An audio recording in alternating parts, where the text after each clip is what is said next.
స్థాయి సిబ్బందికి, వాలంటీర్లకు, పత్రికా విలేకరులకు, మీడియా మిత్రులందరికీ కూడా నా నమస్కారం. ఈరోజు మనం నందిగుంట గ్రామంలో వైఎస్ఆర్ జగనన్న శాశ్వత భూ హక్కు మరియు భూరక్షణ పథకం గురించి ఎట్లా చేస్తారనేది, సర్వే అనేది ఎట్లా చేస్తారనే దాని మీద రైతులకి అవగాహన కల్పించడానికి ఈ గ్రామ సభ ఏర్పాటు చేస్తున్నాము. ఈ సర్వే గురించి కొంతమంది రైతుల్లో అపోహలు ఉన్నాయి. అటువంటి నివృత్తి చేయడానికి మనం ఈ రోజున ఈ గ్రామ సభ ఏర్పాటు చేసుకున్నాము. సుమారు 100 సంవత్సరాల క్రితం మనకి సర్వే చేశారు. బ్రిటిష్ టైంలో మనకు సర్వే చేసి భూములకి సర్వే చేశారు.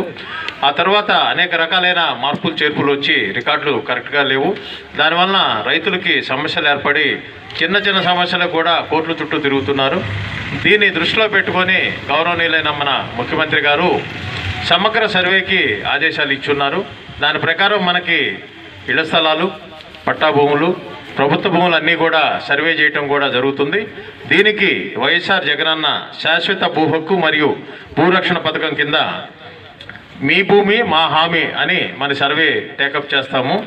ఆంధ్రప్రదేశ్ రాష్ట్ర వ్యాప్తంగా 100 సంవత్సరాల తర్వాత గ్రామీణ పట్టణ ప్రాంతాల్లో 90 లక్షల మంది పట్టాదారులు, 22.6 కోట్ల ఎకరాల వ్యవసాయ భూమి ఉన్నది. 13,371 పంచాయతీల్లో 85 లక్షల ఆస్తులు ఉన్నవి. 110 పట్టణ ప్రాంతాల్లో 40 లక్షల స్థిరాస్తులు, 10 లక్షల ప్లాట్లు 3 దశల్లో సర్వే చేసి 2023 జనవరి నాటికి సర్వే పూర్తి చేయాలని చెప్పి మనం దీన్ని నిర్దేశించుకున్నాము. ఆంధ్రప్రదేశ్ రాష్ట్ర వ్యాప్తంగా 100 సంవత్సరాల తర్వాత ఈ కార్యక్రమాన్ని మనం చేపడుతున్నాం. ఇదివరకు ఎప్పుడో 100 సంవత్సరాల క్రితం బ్రిటిష్ టైంలో జరిగింది సర్వే. మరలా 2020లో ఈ సర్వే టేకప్ చేస్తున్నాము. దీనిలోని ముఖ్యాంశాలు అందరికీ కూడా తెలియజేస్తాను. 4,500 సర్వే బృందాలు, ప్రతి మండలానికి ఒక మొబైల్ మేజిస్ట్రేట్ కూడా ఉంటారు. ఎందుకంటే ఏదైనా సమస్య వచ్చినప్పుడు సమస్యను అక్కడే మొబైల్ మేజిస్ట్రేట్ ద్వారా పరిష్కారం చేయడం జరుగుతుంది. ఎందుకంటే మళ్ళీ దీన్ని మండల స్థాయికి లేదా డివిజన్ స్థాయికి, జిల్లా స్థాయికి వెళ్ళి రావడానికి చాలా సమయం పడుతుంది.